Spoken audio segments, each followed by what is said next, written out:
ये छठे चरण का चुनाव जिसके अंदर 25 मई को वोट डाले जाएंगे। सही मायने में तो आज से ही चुनाव प्रचार शुरू हुआ है। इलेक्शन कमीशन की गाइडलाइन के मुताबिक हमारा नॉमिनेशन 29 तारीख से स्टार्ट हुआ, 6 तारीख तक नॉमिनेशन थी। विड्रॉल का टाइम चला गया, निशान अलॉट हो गए और उसके बाद ये पहला दिन है जिसमें हमने चुनाव प्रचार शुरू करना है। और हम ऐसे स्थान पर हमारे महापुरुषों के स्टेचू के ऊपर फूल मालाएं चढ़ाकर, अगर लीगली आप देखोगे तो आज हम चुनाव प्रचार शुरू कर रहे हैं। आज पहला चुनाव प्रचार हम यहीं से पंडित नेकीराम जी शर्मा, जिसको जो बहुत बड़े स्वतंत्रता सेनानी थे, अभी आपके सामने जिस पार्क में हम बैठे हैं, यानी हम हर उन स्वतंत्रता सेनानियों के, ये तो एक रोड है जिसमें महाराणा प्रताप का भी बड़ा स्टेचू है, हमारा मदन लाल जी ढींगड़ा साहब का स्टेचू है, बाबा भीमराव अंबेडकर का स्टेचू है। ये वो स्वतंत्रता सेनानी हैं जिन्होंने इस देश की आज़ादी में बहुत बड़ी भूमिका न केवल निभाई बल्कि देश को आज़ाद करवाया। सर, और देश की मजबूती के लिए आज केवल और केवल भारतीय जनता पार्टी ही सक्षम है। दूसरी छोटी मोटी पार्टियां तो केवल क्षेत्र को, धर्म को, जाति को बांट के वोट लेने की राजनीति करती हैं। वो केवल सरकार चलाती हैं जोड़ तोड़ से।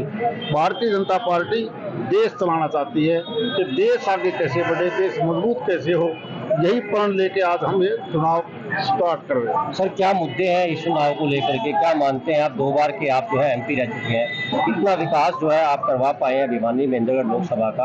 और आगे सर अगर आप एमपी बनते हो तो क्या आगे आपके अंदर कमी जो रह गई थी इस विकास कराने की वो आप पूरा करेंगे? आज दुनिया की तरफ नजर मारोगे तो बहुत से देशों में टकराव है।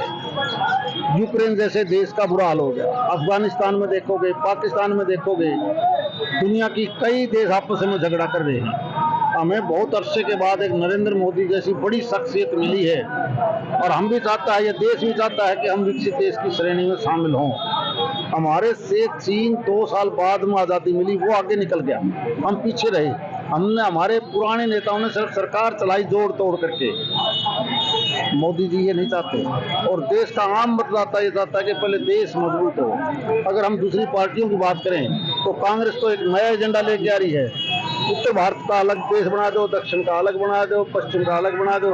अगर इस प्रकार से देश बट गया तो देश कहाँ रहेगा? हम हजारों साल गुलाम इसी कारण तो रहे। अब हमें गुलामी नहीं चाहिए बल्कि हमें आगे बढ़ना है। देश का आम युवा मतदाता, सारे का सारा 80 करोड़ मतदाता ये चाहता है कि देश मजबूत हो और वो केवल नरेंद्र मोदी के हाथों में हो सकता है। सर, राव इंद्रजीत जी आपके चुनाव प्रचार में दिखाई नहीं दिए, हालांकि बताया जाता है कि आपकी उनकी काफी ज्यादा जो नजदीकियां है, क्या कहेंगे? हकीकत ये है कि मैंने 2 तारीख को फार्म भरना था, उससे पहले नारनौल की रैली में राव इंद्रजीत आ चुके थे। 2 के मेरे कागज तैयार नहीं हुए, मैंने वो 4 को किया, उनको मैं बताना भूल गया। अब उन्होंने 13 तारीख को फिर सारा का सारा दिन मेरे महेंद्रगढ़ जिले में दे रखा है। ये मीडिया की बात कहाँ से आती है? मेरी केवल राजनीतिक दोस्ती नहीं है, हमारे पारिवारिक संबंध है। सर, कितनी सीटों का आप अनुमान लगा रहे हैं? जिस प्रकार से शुरुआत में कहा 400 पार का नारा जो है आप जब सरकार बन जाएगी और जो साथी सहयोगी हैं उनकी चिट्ठी देखोगे तो 400 नहीं है, 425 से भी ज्यादा जाएंगे। भारतीय जनता पार्टी के कार्यकर्ता, हमारे जो प्रत्याशी हैं लोकसभा के धर्मवीर जी, इसके समर्थन में बाजार में जा करके, हर दुकान पर जा करके हाथ जोड़ के वोट की प्रार्थना करेंगे।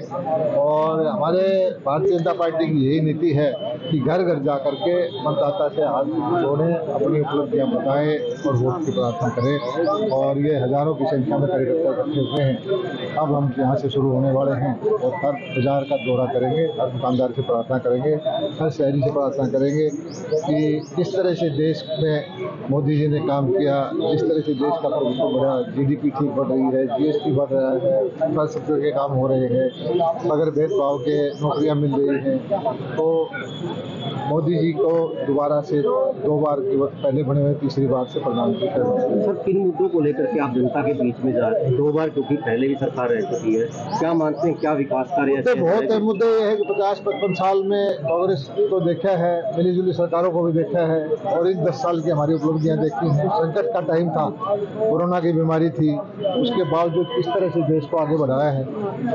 80 करोड़ लोगों को घर बैठे खाना भी दे रहे हैं, वैक्सीन भी लगाई है और प्रगति भी की है। तो लोग समझते हैं कि किस तरह से 50 साल तक कश्मीर में क्या हाल होता था, सैनिकों को पत्थर मारे जाते थे और डराते थे हमें कि खून की नदियां बह जाएंगी कि जो को कोई हाथ लगाएगा तो। और आज जो सारी दुनिया कोई भी फैसला लेती है तो हमारे मोदी जी के बगैर नहीं होता। देश का नाम बढ़ रहा है, देश आगे बढ़ रहा है, देश महाशक्ति बन रही है। तो ये देश का चुनाव है। और दूसरी तरफ देखते हैं विपक्षी गठबंधन में वो बगैर दुल्हे की बारात है, उनके पास कोई कैंडिडेट तो है नहीं। वो लोगों को गुमराह कर रहे हैं कि पहले हमें बहुमत दें, फिर हम फैसला करेंगे 6-6 महीने किस किस को प्रधानमंत्री बनाना है। तो जनता ऐसा फैसला देगी नहीं, जनता उनको रिजेक्ट कर। हरियाणा का कहते हैं कि बीजेपी तो सीएम बदलने में व्यस्त है और प्रदेश की जनता जो है सरकार बदलेगी, ऐसा है। भूपेंद्र हुड्डा जी या और कुछ लोग ऐसे समझते हैं कि उनके परिवार से बाहर का कोई सीएम उनको अच्छा नहीं लगता। गरीब घर का सीएम, बैकवर्ड समाज का सीएम या कोई कमजोर समाज का सीएम उनको अच्छा नहीं लगता। वो समझते हैं कि इस पद पर मुनि का अधिकार है, वो समझते हैं कि देश के प्रधानमंत्री पद पर गांधी फैमिली का अधिकार है।